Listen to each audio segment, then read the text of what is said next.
Shalom. Starting out by giving all praises, glory, and honor to Yahweh Bahashem, Yahweh Shah Bahashem Rakah Kodash. And as always, I want to get that honors to the elders and apostles of Great Millstone that rule well. Reverence goes to the sincere brothers that is pushing out the gospel throughout the four corners of the world. Peace and blessings and infinite salutation be to the elect, the house of King David that the Lord is raising up in these last days, which is made up of you so-called blacks, Latinos, Native Americans, and scattered Israelites amongst the other nation that look like the other nation, but according to your pedigree, you go back to the descendants of Abraham, Isaac, and Jacob, as we are the true biblical Hebrew Israelites. And to the elect lady that's waking up and that's humbling themselves in the sight of Yahweh Bashem, Yahweh Shah in these last days. And with that, I want to say Shalom. Now, you might call this the lesson, crack a joke, crack a smile, crack a joke, crack a smile, crack a smile, or crack a joke. All right. I just came across this video on social media, on Instagram, of this of Esau, all right, or of this Edomite man. I'm just gonna play the clip, because in these last days it shows you that the Lord don't lie. It shows you that the Lord don't lie, and it shows the true nature of these heathens, especially Esau, Edom. Just gonna play this clip real quick. I've been eating dog food lately to save money, and I'm going to show you some of my favorites. I don't think you heard what he said. Let me just play it again. I've been eating dog food lately to save money, and I'm going to show you some of my favorites. The duck one is a good one. Lamb is even better. This one basically is like human food. I don't mind eating it. The canned stuff isn't as good, but it's a little bit cheaper, so it'll do. But this is the real winner right here. Prepared meals. It's literally a whole meal in one. Eating dog food instead of human food has helped me save money, and I feel better, and my skin is glowing. Man. Yeah, you feel good because you're going back to your true nature, man, or who you are, Esau. And with that, let me just open up. Boy. Let me open up with the book of Job, chapter 30, and verse 1. And it says, "But now they that are younger than I have me in derision, whose father I would have disdained to have set with the dogs of my flock." All right. And this is Job, prophesying about Esau, Edom, man. When it says that they are younger than I, it's going into mentally. Esau, Edom is mentally ill. He's not right in the head. And Job is pretty much telling you he wouldn't even have his dogs to be near these people, man. You wouldn't even you can't trust Esau with animals. Because this dude is he's out of his coconut head, man. Now it says in the NOT, "But now I am mocked by people younger than I, because the nation of Israel in these last days, we in captivity, you see, and we've been getting dealt with by Esau," which when you go into the scriptures, Esau is the sword of the Lord. Esau is the punishment of the nation of Israel. All right. But now we're in the days that the Lord is revealing everything. You see?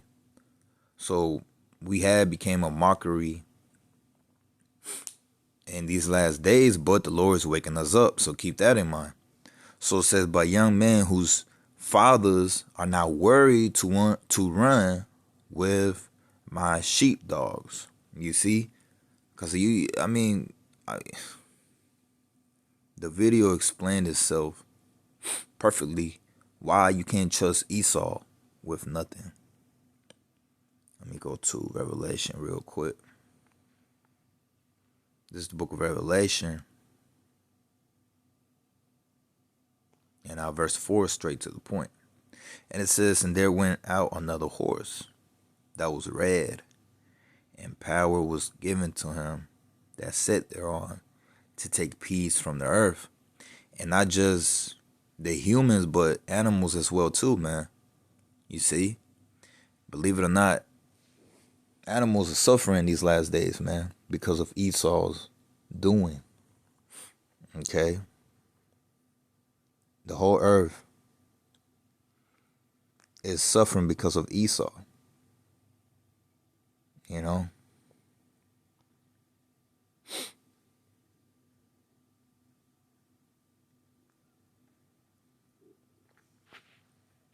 And it says, and that they shall kill one another, and there was given unto him a great sword. All right, because once again, Esau is the sword of the Lord. You know, and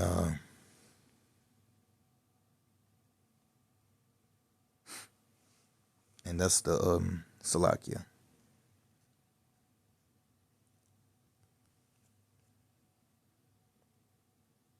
And that's the truth. Okay. Let me get another scripture real quick.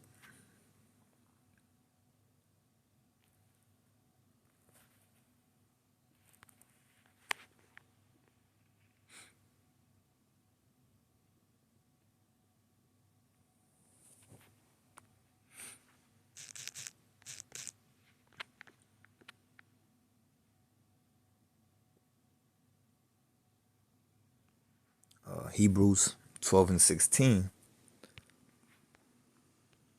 Let me highlight it. And it says, Hebrews 12 and 16, and it says, let there be any fornicator or profane person, as Esau, as for one morsel of meat, so his birthright. All right, and Esau is a profane person, man. He don't care about nothing. All right, he's shameless, worse than a female. You know, and his nature, his true nature shows it, man. All right, and then when you go into fornicate, to be a fornicator, profane person, it goes into being outside of the law. You see, or being outside of moral ways. And Esau don't have what's known as moral ways. He doesn't have a conscience. All right. Just going to end it real quick with this one. This is why I just wanted to make a quick video. All right.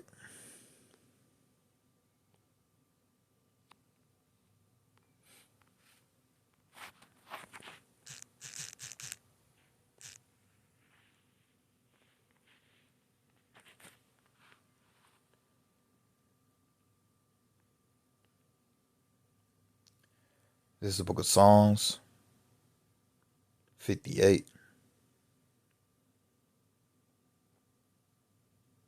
And verse 2. And it says, yea, in heart ye work wickedness. Ye wait the violence of your hands in the earth. The wicked, and it's talking about Esau because Esau has different type of titles. Just like the nation of Israel, the elect of the nation of Israel has different type of titles. Being pure, all right, being tried as gold, being white, all right, different type of terms that Israelites have for being righteous, being the just, being a just man, which means to be righteous. All right, well, Esau has titles as well too.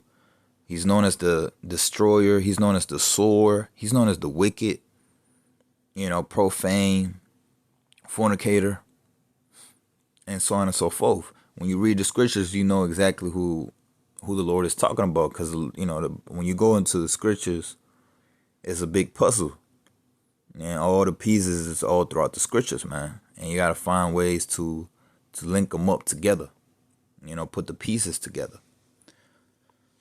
And it says the wicked are estrayed from the womb, they go as straight as soon as they be born, speaking lies.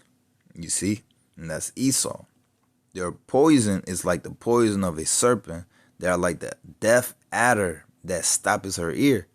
And that's Esau. He's that deaf adder. He don't want to hear nothing good, as it says. Verse 5.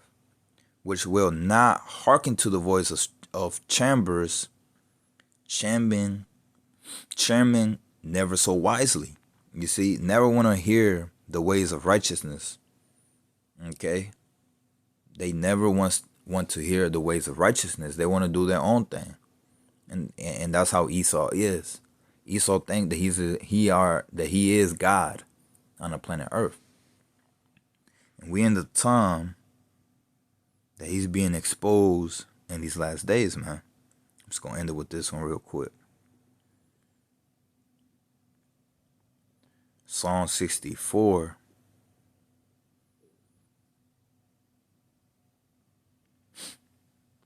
All right, and I'm gonna go straight to the point, because it's all about Esau. This chapter right here talks about Esau. And really it talks about the elite of the nation of Esau. But another thing you got to keep in mind is that it's like the domino effect. You see them average little Edomites, the average, day to day Edomites that you see, right? And you see the BS that they do. Well, guess what? The elites, all right? The elites of Esau, man, they worse. They worse than the simple-minded Edomites, man. You see? So keep that in mind. Just like the nation of Israel, you have a 2/3, which the Lord still promised the whole nation of Israel salvation. But in these last days, it starts with the elect. You see? The elect are known as the righteous amongst the nation of Israel, starting with Yahushua. Yahushua is the main elect. You see? So verse 8. So they shall make their own tongue. Psalms 64 in verse 8. It says, so they shall make their own tongue to fall upon themselves. All that they see them shall flee away. So his own craft is exposing him, The internet plays a big role within this truth. All right. And keep that in mind, man. All right. So the Lord is exposing who he is, man, in these last days. But yeah, I ain't want to make this lesson too long. All right. Hopefully that this lesson was edifying and uplifting unto the believers of the nation of Israel. And with that, I want to say shalom.